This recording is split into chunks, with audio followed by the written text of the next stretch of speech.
Welcome to ప్రజా television news బులెటిన్ల ముందుగా headlines.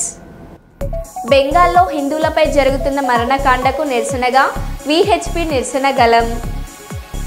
Rangareddy collectorate ఉద్యోగి టోల్ సిబ్బందిపై దాడి. మగవారి హక్కుల కోసం ఢిల్లీలో సత్యాగ్రహం. భారతీయ జనతా పార్టీ ఓబీసీ మోర్చా జిల్లా కార్యదర్శి గిరిజవాణి ఆధ్వర్యంలో ఉచిత మెగా వైద్య శిబిరం. రైతులు కష్టపడి పండించిన ధాన్యాన్ని దోచుకుంటున్న కాంగ్రెస్ ప్రభుత్వం. బీజేపీ నాయకులు రఘునాథ్ వెర్రవల్లి.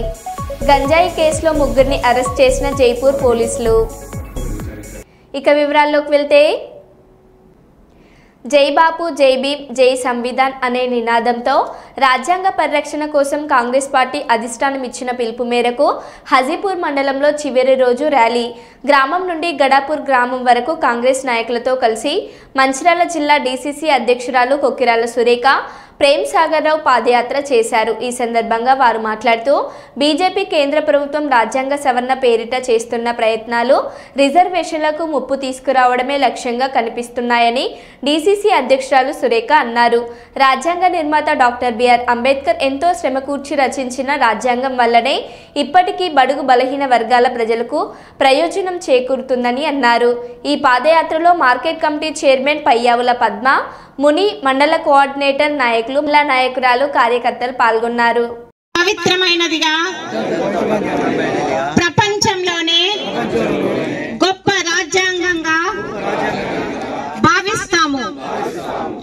మాకు సార్వభౌమత్వ, సామ్యవాద, లౌకిక, ప్రజాస్వామ్య, గణతంత్ర రాజ్యంగా నిర్మించుకోవడానికి సాంఘిక జై బాపు జై భీమ్ జై సంవిధాన్ కాంగ్రెస్ పార్టీ జిందాబాద్ కాంగ్రెస్ పార్టీ జిందాబాద్ జై బాపు జై భీమ్ జై సంవిధాన్ ప్రేమ్ సాగర్ రావు గారి నాయకత్వం ప్రేమ్ సాగర్ రావు గారి నాయకత్వం. హాజీపూర్ మండలంలోని రాలిగడ్పూర్ గ్రామంలో జై బాపు జై భీమ్ జై సంవిధాన్ పాదయాత్ర కార్యక్రమాన్ని కొనసాగిస్తున్నాం. ఏదైతే స్వాతంత్రానికి ముందు బ్రిటిష్ వారి పాలనలో 200 ఏండ్లు మగ్గిన భారతదేశానికి స్వాతంత్రం రావాలని 1920 నుండి గాంధీజీ గారు స్వాతంత్రోద్యమంలో ప్రముఖ పాత్ర వహించడం జరిగింది. అయితే వారు భారత జాతీయ కాంగ్రెస్కి అధ్యక్షుడై 100 సంవత్సరాలు నిండింది. 1924 డిసెంబర్లో వారు మొట్టమొదటిసారి భారత జాతీయ కాంగ్రెస్కి అధ్యక్షులైనరు. ఆ 100 సంవత్సరాలు నిండిన సందర్భంగా బాపు గారు ఆ రోజు ఆ మహాత్ములందరూ కూడా చేసిన త్యాగాల వల్లనే ఇవాళ మనం స్వేచ్ఛ వాయువులు పీల్చుకుంటున్నాం. అలాగే వారు గ్రామ స్వరాజ్యం రావాలి అని చెప్పేసి వారు అభిలషించారు. వారి ఆశయాలను ప్రతి గ్రామానికి తీసుకెళ్ళి వారు చేసిన కృషిని గుర్తుంచుకుందామని చెప్పేసి ఇక్కడ జై బాపు నినాదంతో పాదయాత్ర అనేది చేస్తున్నాం. అలాగే జై భీమ్ అంబేద్కర్ గారు రాజ్యాంగ నిర్మాత. వారు అణగారిన కులాల వారికి, నిమ్న వర్గాల వారికి కూడా మిగతా అందరితో పాటు వాళ్ళను జనజీవన స్రవంతిలో కలపాలి అని చెప్పేసి ఆ రోజు రిజర్వేషన్ సౌకర్యాన్ని కల్పించిండ్రు. రాజ్యాంగాన్ని, ఎన్నో దేశాల రాజ్యాంగాల్ని వారు పఠించి మనకేది సరిగ్గా ఉంటుంది అని చెప్పేసి ఆ రాజ్యాంగాన్ని కూడా నిర్మాణం చేసే బాధ్యత కూడా వారు చేపట్టిండ్రు. అట్లాంటి అంబేద్కర్ గారిని ఇవాళ నిండు సభలో అమిత్ షా కేంద్ర హోంమంత్రి వారిని అవమానకరంగా మాట్లాడడం జరిగింది. అయితే ఇవాళ మనం సమాన హక్కులు, ప్రతి ఒక్కరం కూడా కులమత వర్ణ లింగ వివక్ష లేకుండా సమానమైన హక్కులు అలాగే అవకాశాలని పొందుతున్నామంటే అది ఆ రోజు అంబేద్కర్ గారు రాజ్యాంగంలో రాయడం వల్లనే అది జరిగింది. వారు చేసిన కృషిని ఒకసారి గ్రామాన్ని మళ్ళీ ఒకసారి గుర్తుంచుకుందామని చెప్పేసి జై భీమ్ నినాదంతో పాదయాత్ర చేపడుతున్నాం. అలాగే జై సంవిధాన్, మన రాజ్యాంగాన్ని రాసుకొని మనం అమలు చేసుకొని 75 సంవత్సరాలు పూర్తయిన సందర్భంగా జై సంవిధాన్ అనే నినాదం తీసుకోవడం జరిగింది. ఇవాళ కేంద్రంలో ఉన్న బీజేపీ మన రాజ్యాంగ విలువల్ని కాల రాస్తూ, లౌకిక వాదానికి తూట్లు పొడుస్తూ, వర్గాల మధ్య, మతాల మధ్య, కులాల మధ్య, జాతుల మధ్య చిచ్చు పెడుతూ ఇవాళ తన అధికారాన్ని సుస్థిరం చేసుకోవాలని చూస్తుంది. మరొక్కసారి మన రాజ్యాంగాన్ని పరిరక్షించుకుందాం, గ్రామాన మన రాజ్యాంగం యొక్క గొప్పదనం ఏందో ప్రతి ఒక్కరికి తెలియజేద్దామన్న ఉద్దేశంతో జై సంవిధాన్ అనే కార్యక్రమం తీసుకొని పాదయాత్ర చేపట్టడం జరిగింది. జై బాపు, జై బాపు, జై భీమ్, జై భీమ్, జై సంవిధాన్, జై సంవిధాన్. భారత రాష్ట్ర సమితి పార్టీ 25వ రజోత్సవ సభను ఈ నెల 27న ఎల్కతుర్తి మండల కేంద్రంలో నిర్వహించుచున్న నేపథ్యంలో వరంగల్ పశ్చిమ నియోజకవర్గ పరిధిలో శనివారం రోజున 31వ డివిజన్ న్యూ షాయంపేట బస్టాండ్ వద్ద గులాబీ జెండాను ఎగురవేశారు. అనంతరం ర్యాలీ నిర్వహించారు. తర్వాత ముఖ్య కార్యకర్తల సమావేశం ఏర్పాటు చేయడం జరిగింది. ఈ కార్యక్రమంలో షాయంపేట కార్యకర్తలు పే బ్యాక్ టు పార్టీ అనే నినాదంతో 1,30,000 రూపాయలను సమీకరించి బహిరంగ సభ ఖర్చుల కోసం మాజీ చీఫ్ విప్ హన్మకొండ భారత రాష్ట్ర సమితి అధ్యక్షుడు దాస్యం వినయ్ భాస్కర్ కి అందజేశారు. ఈ కార్యక్రమంలో షాయంపేట బీఆర్ఎస్ నాయకులు మాట్లాడుతూ తెలంగాణ తొలి ముఖ్యమంత్రి కేసీఆర్ పాలనలో ప్రతి ఇంటికి సంక్షేమం అందిందని, గత 10 ఏళ్లలో కేసీఆర్ గారు మమ్మల్ని అన్ని రంగాల్లో అభివృద్ధి బాటలో నడిపారని, నాటి నుండి నేటి వరకు కేసీఆర్ వెంటే ఉన్నామని, ఇప్పుడు మేము కేసీఆర్ గారి రుణం తీర్చుకునేందుకు ఏప్రిల్ 27న ఓరుగల్లులో నిర్వహించే బహిరంగ సభకు విరాళం ప్రకటించామని తెలిపారు. మాజీ chief whip BRS party Hanamkonda జిల్లా అధ్యక్షులు దాస్యం వినయ్ భాస్కర్ మాట్లాడారు. నిజామాబాద్ లో ప్రచార కార్యక్రమంలో ఈ సన్నివేశాన్ని చూసి మరి ఆ రోజు వారు పిలుపు ఇవ్వడం జరిగింది. మరి ఇది ఉద్యమ పార్టీ, మా అభ్యర్థులకు ఓటు నోటు మరి సహకరించాలన్నప్పుడు రాష్ట్ర వ్యాప్తంగా కూడా ఈ కార్యక్రమం చేపట్టడం జరిగింది. అది ముమ్మాటికి షాంపేట్ ప్రాంత ప్రజలు ఇచ్చినట్టు స్ఫూర్తి అని. మరి ఈరోజు చూసినట్టయితే మరి ఈ పార్టీకి మరి పార్టీ ప్రతిపక్షంలో ఉంది, మేము సైతం అని చెప్పి pay back to BRS party అని చెప్పి అందరూ కూడా మా బీఆర్ఎస్ పార్టీ శ్రేణులు ఒక కార్యాలయం ఓపెన్ చేసుకొని మరి 1,30,000 కూడా మరి ఆర్థిక సాయం చేయడం జరిగింది. ఈ సందర్భంగా వారికి పార్టీ తరఫున కృతజ్ఞతలు తెలియజేసుకుంటూ ఈ పైసలన్నీ కూడా మరి డివిజన్ కార్యకలాపాలకు ఉపయోగించాలని చెప్పి వారికి కృతజ్ఞత తెలియజేసుకుంటూ వారికి తిరిగి అందజేయడం జరిగింది. రంగారెడ్డి కలెక్టరేట్ ఉద్యోగి టోల్ సిబ్బందిపై దాడి. టోల్ చెల్లించాలని కారును ఆపినందుకు సిబ్బందిపై దాడి చేసిన రంగారెడ్డి కలెక్టర్ ఉద్యోగి రాజేంద్ర నగర్ ఓఆర్ఆర్ వద్ద తాను ప్రభుత్వ ఉద్యోగిని అని టోల్ చెల్లించడానికి నిరాకరించిన రంగారెడ్డి కలెక్టరేట్లో సర్వే రికార్డ్స్ విభాగంలో జూనియర్ అసిస్టెంట్గా పనిచేస్తున్న సిద్దంకిని టోల్ కట్టి వెళ్లాలంటూ వాహనాన్ని ఆపిన టోల్ సిబ్బంది. దీంతో వాహనం నుండి దిగి టోల్ సిబ్బందిని దుర్భాషలాడుతూ దాడి చేసిన సిద్దంకికి మరియు అతని బంధువులు.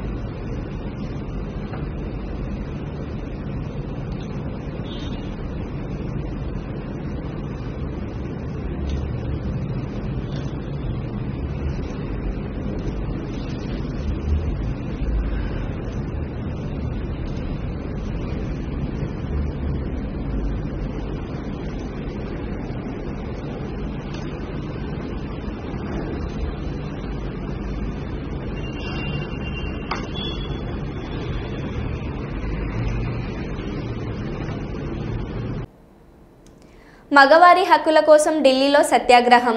మహిళలతో పాటు పురుషులకు సమాన హక్కులు ఉండాలంటూ దీక్ష చేయడం కోసం విశాఖ నుంచి ఢిల్లీకి వెళ్లిన మగవారి హక్కుల కోసం పోరాటం చేసే కార్యకర్తలు. స్త్రీల కోసం ప్రత్యేక కమిషన్ ఉన్నట్లే మగవారి కోసం ప్రత్యేక కమిషన్ ఏర్పాటు చేయాలనేదే వీరి లక్ష్యం. రేపు జంతర్ మంతర్ వద్ద నిరసన ప్రదర్శన చేస్తున్నారు.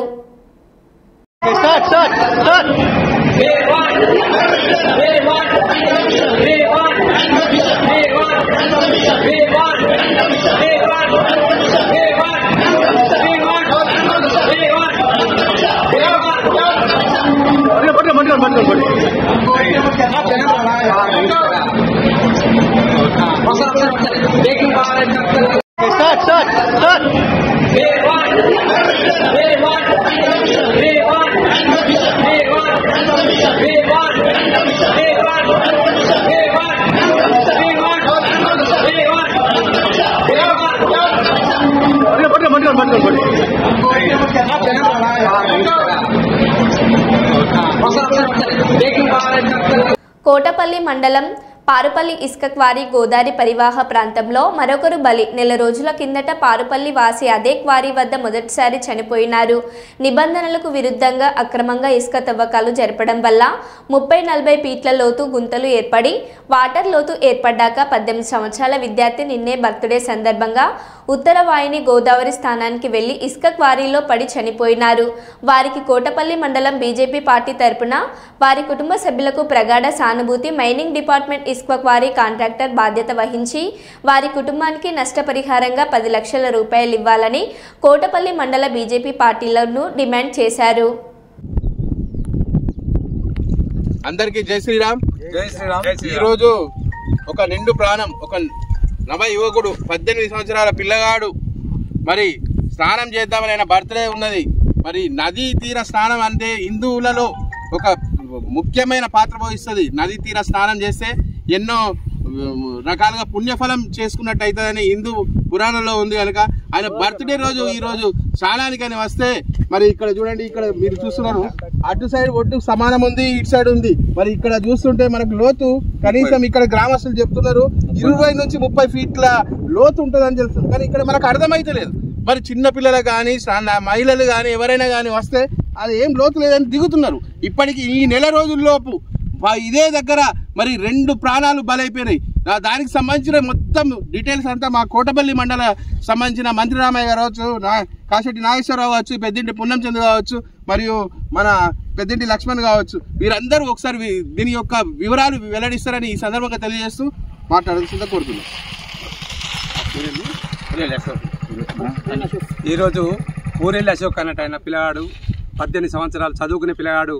ఆయన బర్త్డే విషయంగా ఈ ఉత్తర వాహినిలో స్నానం చేయాలనే ఉద్దేశంతో ఈరోజు గంగ స్నానానికి వచ్చి పొద్దున మరణించడం జరిగింది.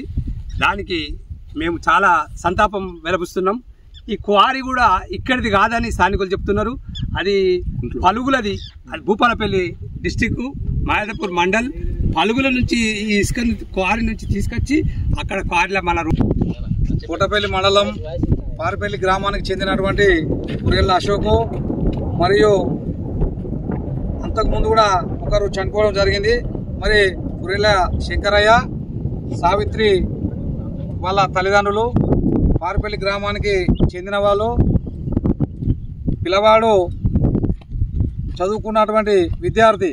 మొన్నటిదాకా ఆంజనేయ మాల ధరించి నిన్నటి రోజు ఆ అబ్బాయిది పుట్టినరోజు కావడం వల్ల కేక్ కట్ చేయడానికి, కొబ్బరికాయ కొట్టడానికి హిందువుల ఆరాధ్య దైవమైనటువంటి ఉత్తర వాహిని స్నానం చేయడానికి వచ్చి ఇక్కడ జేసీబీల సహాయంతో ఒక 35-40 మీటర్ల లోతు తీసినటువంటి ఇసుక మాఫియా కాంట్రాక్టర్ల ద్వారా ఇసుక తీసిన సందర్భంగా ఈరోజు ఒక నిండు ప్రాణం బలి కావాల్సి వచ్చింది.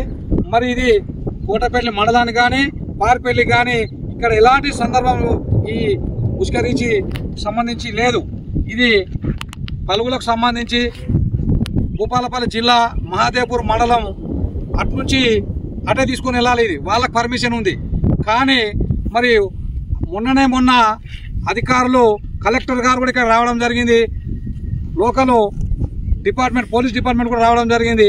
మరి ఇక్కడ చట్టానికి విరుద్ధంగా, చట్ట విరుద్ధంగా ఇక్కడ ఇసుక తోడుతున్నటువంటి ఈ కాంట్రాక్టర్ల మీద కానీ మరి ఇక్కడ ఉన్నటువంటి నాయకుల మీద మరి ఈ డిపార్ట్మెంట్ ఎందుకు చర్య తీసుకుంటలేదో మాకు అర్థమైతే లేదు. ఈరోజు పారుపల్లిలో అశోకు చనిపోవడం జరిగింది ఈ నీళ్లలో మునిగి. మరి ఆ కుటుంబానికి గవర్నమెంట్ తరఫున స్థానిక ఎమ్మెల్యే అయినటువంటి వారు వివేక్ గారు తక్షణమే ఆ కుటుంబానికి ఒక 50 లక్షల ఎక్స్గ్రేషియా ఇప్పించాల్సిందిగా ఎమ్మెల్యే గారిని మరియు స్థానిక ఎంపీ గారిని మేము డిమాండ్ చేస్తూ ఉన్నాం బీజేపీ పార్టీ తరఫున. ఎందుకంటే ఈరోజు ఎమ్మెల్యే గారు ఏమంటున్నారు, ఉసుక మాఫియాకు నేను పూర్తిగా వ్యతిరేకం అంటున్నాడు. మరి వ్యతిరేకమైనటువంటి ఎమ్మెల్యే గారు వ్యతిరేకం అన్నప్పుడు మరి ఎమ్మెల్యేకు సంబంధం లేకుండా ఇక్కడ ఉసుక రీచులు ఎట్లా నడుస్తూ ఉన్నాయి? మరి మహాదేవ్పూర్ మండలం అయినటువంటి ఆ క్వారీ మరి పారుపల్లి మండలం, కోటపల్లి మండలానికి ఎట్లా వస్తూ ఉన్నది? మరి ఎమ్మెల్యే గారు, కలెక్టర్ గారు, పోలీస్ డిపార్ట్మెంటు, ఇసుక ఏడీ గారు కూడా, శాంతి ఏడీ గారు కూడా దీనికి సమాధానం చెప్పాలా? మరి రాబోయే రోజులలో మైనింగ్ వాళ్ళు కానీ ఏ రకంగా ఆ కుటుంబాన్ని ఆదుకుంటారో మరి ప్రభుత్వం చెప్పలేనట్లయితే దశల వారీగా బీజేపీ పార్టీ తరఫున ఆందోళన చేస్తామని చెప్పి ఈ సందర్భంగా తెలియజేస్తూ తక్షణమే అశోక్ కుటుంబానికి 50 లక్షల నష్టపరిహారం ఇవ్వాలని చెప్పి ఈ ప్రభుత్వాన్ని డిమాండ్. అదోని పట్టణంలో స్థానిక అదోని జనసేన పార్టీ ఆఫీస్ నందు జనసేన పార్టీ మండల నాయకులు ఎం పులిరాజు ఏర్పాటు చేసిన విలేకరుల సమావేశంలో మొన్నటి రోజున వైసీపీ మున్సిపల్ చైర్మన్ పై అవిశ్వాస తీర్మానం పెట్టి పంతం నెగ్గించుకున్న వైసీపీ చైర్పర్సన్ పై అవిశ్వాస తీర్మానం పెట్టి వారి పార్టీకి సంబంధించినటువంటి చైర్పర్సన్ను దింపేసి పార్టీ ఆఫీస్లో సంబరాలు చేసుకున్న వైఎస్ఆర్సీపీ పార్టీ అనంతరం వైఎస్ఆర్సీపీ పార్టీ ఆఫీస్లో విలేకరుల సమావేశం ఏర్పాటు చేయడం, అక్కడే సంబరాలు చేసుకోవడం, కర్నూలు జిల్లా వైసీపీ అధ్యక్షులు మోహన్ రెడ్డి ప్రెస్ మీట్ పెట్టి మాజీ శాసనసభ్యులతో కలిసి కూటమి ప్రభుత్వానికి పతనం మొదలైందని మాట్లాడడం చాలా విడ్డూరంగా ఉందన్నారు. ఈ కార్యక్రమంలో న్యాయకర్ విక్రమ్, పట్టణ యువ నాయకులు మరియు శ్రీనివాసులు, పృథ్వీ, కడితోట జయరాజు, ప్రకాష్ తదితరులు పాల్గొనడం జరిగింది. చేయాలనేటువంటి ఒక ఉద్దేశంతో ఈ యొక్క ప్రెస్ మీట్ ని ఏర్పాటు చేయడం జరిగింది. ఈరోజు ఆదోని నియోజకవర్గ ప్రజలు నవ్వుకుంటున్నటువంటి పరిస్థితి. అంటే రాష్ట్రంలో వైసీపీ నాయకులు మొత్తం కూడా ఇదే రకంగా ఉంటారనేటటువంటి ధోరణిలో ఈరోజు వైసీపీ నాయకుల యొక్క తీరు, వాళ్ళ యొక్క ప్రవర్తన మనమందరం కూడా చూస్తున్నాం. ఒక్కసారి ఆదోని నియోజకవర్గ ప్రజలు గమనించాలి. వైసీపీ అవిశ్వాస తీర్మానం మనం అందరం కూడా చూసాం. ఆదోనిలో ఒకసారి మీరందరూ కూడా ఆలోచన చేయాలి. ఆదోని ప్రజలందరూ కూడా వారే 41 మంది కౌన్సిలర్లు, వాళ్ళ చైర్పర్సన్ దించడానికే అవిశ్వాస తీర్మానం.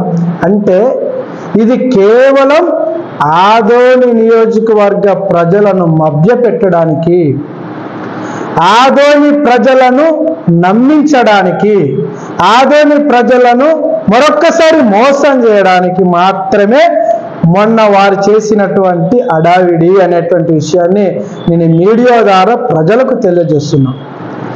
ఈరోజు ఆదోని వైసీపీకి జనసేన పార్టీ సూటిగా ప్రశ్నిస్తూ ఉంది.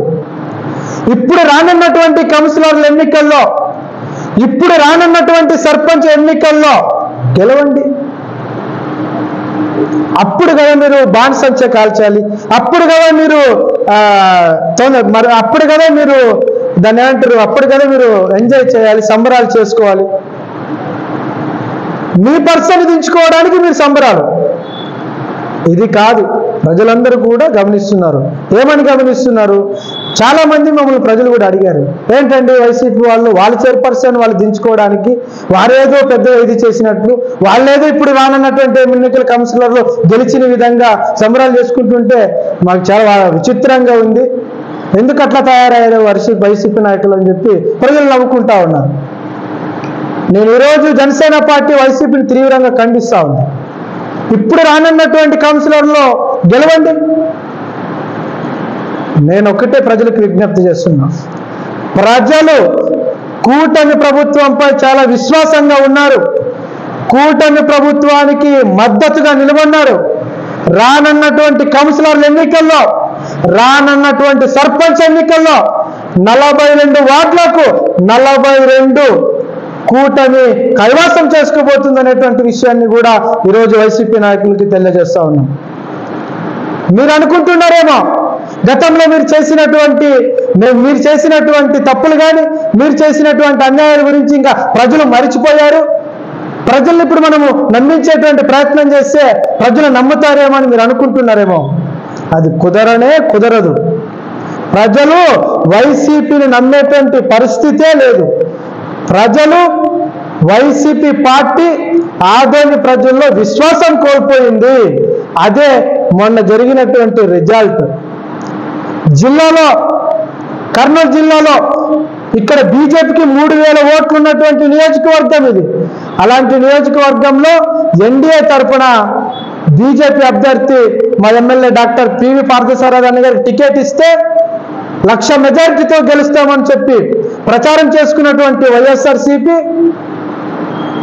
మరి 18,000 ఓట్ల పైచిలుకతో ప్రజలు చిత్తుగా వైఎస్ఆర్ కాంగ్రెస్ పార్టీని ఓడించారు. మీరు అనుకోవచ్చు మేము చేసిన అన్యాయాలు కానీ అక్రమాలు కానీ ప్రజలు మర్చిపోతారని. ఎప్పటికీ ప్రజలు మర్చిపోరు. ఈ ఎన్డీఏ కూటమి పైన ప్రజలకు విశ్వాసం ఉంది. తప్పకుండా ఎన్డీఏ ఇచ్చినటువంటి ప్రతి హామీని కూడా నెరవేర్చి తీరుతామనేటువంటి విషయాన్ని కూడా ప్రజలందరికీ తెలియజేస్తున్నాను. నా పేరు ఎం పులిరాజు, ఆదోని జనసేన పార్టీ మండల నాయకుడు. ఎండ తీవ్రతకు వాహనదారులు ప్రయాణికులకు పాదచారులకు ఇబ్బందులు పడకుండా తగు జాగ్రత్తలు తీసుకున్నట్టు వరంగల్ ట్రాఫిక్ సిఐ రామకృష్ణ తెలిపారు. వరంగల్ నగరంలో పలుచోట్ల ప్రయాణించే వాహనదారులు సిగ్నల్స్ వద్ద ఆగినప్పుడు బస్టాండ్లకు ఎండ తీవ్రతకు ఇబ్బంది పడకుండా గ్రీన్ మ్యాట్లను ఏర్పాటు చేసినట్లు తెలిపారు.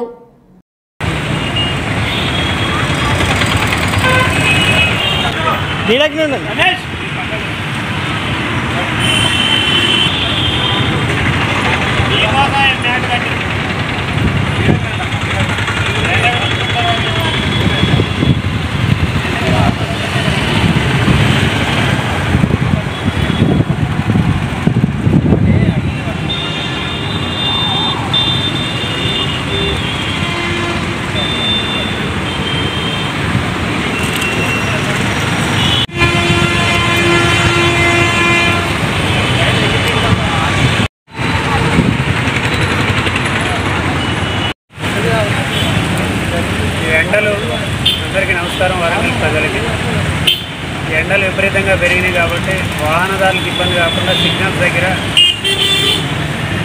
వెయిటింగ్ పీరియడ్ మనకి రెడ్ లైట్ పడినప్పుడు ఆగినప్పుడు వాళ్ళకి ఎండకి ఇబ్బంది కాకుండా ఉండడం కోసం గ్రీన్ మ్యాట్స్ అరేంజ్ చేయడం జరిగింది పోచమ్మ నగర్లో. అదేవిధంగా పోచమ్మ నగర్ నుంచి ముందుకు వస్తే కొంచెం బావర్చి ముందు బస్ స్టాప్ అందరు కూడా ఎండలో ఉంటారు. వాళ్ళని చూసి ప్రతిరోజు చూడటం అవుతుంది, ఇబ్బంది పడుతుందని చెప్పి ఆలోచించి బస్ స్టాప్లో కూడా ఈ గ్రీన్ మ్యాట్ అనేది టెంపరీగా ఏర్పాటు చేయడం జరిగింది. పశ్చిమ బెంగాల్ ముఖ్యమంత్రి మమతా బెనర్జీ సంఘ విద్రోహ శక్తులను ప్రోత్సహిస్తూ దేశద్రోహానికి పాల్పడుతుందని వెంటనే మమతా ప్రభుత్వాన్ని బర్తరఫ్ చేయాలని విశ్వ హిందూ పరిషత్ బజరంగ్ దళ్ కార్యకర్తలు ధర్నా నిర్వహించారు. పెద్దపల్లి జిల్లా గోదావరిఖని కార్పొరేషన్ టీ జంక్షన్ నుండి ర్యాలీ నిర్వహించి కార్పొరేషన్ కమిషనర్కు వినతి పత్రం సమర్పించారు. మతోన్మాదాలు కేంద్ర ప్రభుత్వం ప్రవేశపెట్టిన వక్ఫ్ బిల్లులను నిరసిస్తూ పశ్చిమ బెంగాల్లో అల్లర్లు సృష్టిస్తూ ఆస్తులను ధ్వంసం చేస్తున్నారని విశ్వ హిందూ పరిషత్ 3 జిల్లాల ఇన్ఛార్జి సత్యంజీ పేర్కొన్నారు.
యొక్క ఆదేశం మేరకు పశ్చిమ బెంగాల్లోని ముర్షిదాబాద్, మాల్దా జిల్లాల్లో జరుగుతున్నటువంటి మతోన్మాద శక్తుల యొక్క దుర్మార్గాలు హింస కారణంగా సుమారు 500 హిందూ కుటుంబాలు అక్కడి నుంచి వలసపోయిన విషయము తెలుసుకున్న తర్వాత హైకోర్టు ఆదేశం మేరకు బెంగాల్ ప్రభుత్వము విచారణ జరిపి నిన్ననే హైకోర్టులో ఒక నివేదికనిచ్చింది. ఆ నివేదికలో స్పష్టంగా చెప్పడం జరిగింది, 10,000 మంది మతోన్మాద మూకలు మూకుమ్మడిగా విరుచుకపడి అటువంటి వాళ్ళను వెళ్లి పరామర్శించకపోగా ఈ దాడులకు పాల్పడుతున్నటువంటి ముస్లిం మతోన్మాద మత గురువులతోటి ఇమాములతోటి బెంగాల్ ప్రభుత్వము మమతా ప్రభుత్వము సమావేశాలు జరిపి మీకు మేము రక్షణగా ఉంటాము, వక్ఫ్ బిల్లును మేము వ్యతిరేకిస్తాము, ఈ రాష్ట్రంలో అమలు జరపమని చెప్పేసి వాళ్ళకు వాగ్దానాలు ఇస్తుంది తప్ప ఈ దుర్మార్గాలకు హింసకు బాధ్యులైనటువంటి వాళ్ళపైన కఠిన చర్య తీసుకుంటానని ఒక మాట కూడా ఇప్పటి వరకు మమతా ప్రభుత్వం చెప్పడం లేదు.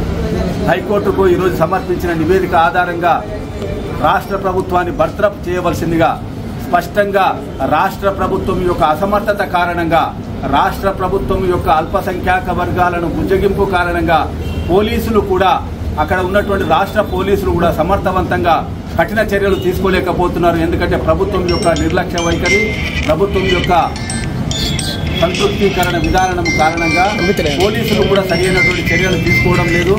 కాబట్టి ప్రభుత్వము ఆ రాష్ట్ర ప్రభుత్వం హైకోర్టుకు ఇచ్చిన నివేదిక ఆధారంగా స్పష్టంగా మతోన్మాద శక్తులు హిందువులపైన దాడులు చేశారు. దీన్ని దృష్టిలో పెట్టుకుని వెంటనే రాష్ట్ర ప్రభుత్వాన్ని బర్తరఫ్ చేయవలసిందిగా దేశవ్యాప్తంగా విశ్వ హిందూ పరిషత్ ఈరోజు కలెక్టర్ల ద్వారా అక్కడ ఉన్నటువంటి ప్రభుత్వ అధికారుల ద్వారా విన్నపాన్ని రాష్ట్రపతికి పంపడం జరుగుతుంది. ఆ విధంగా గోదావరి ఖనిలో రామగుండం మున్సిపాలిటీలో ఇక్కడ మున్సిపల్ కమిషనర్ గారికి బెంగాల్ ప్రభుత్వాన్ని తక్షణమే రద్దు చేయవలసిందిగా డిమాండ్ చేస్తూ విశ్వ హిందూ పరిషత్ ఇక్కడ ఉన్నటువంటి అనేక హిందూ సంస్థల యొక్క అందరము కలిసి ఈ విధంగా కమిషనర్ గారికి మెమోరాండం సమర్పిస్తుంది జరుగుతుంది. జై శ్రీరామ్. మరో బులెటిన్లో మళ్ళీ కలుద్దాం. Stay tune.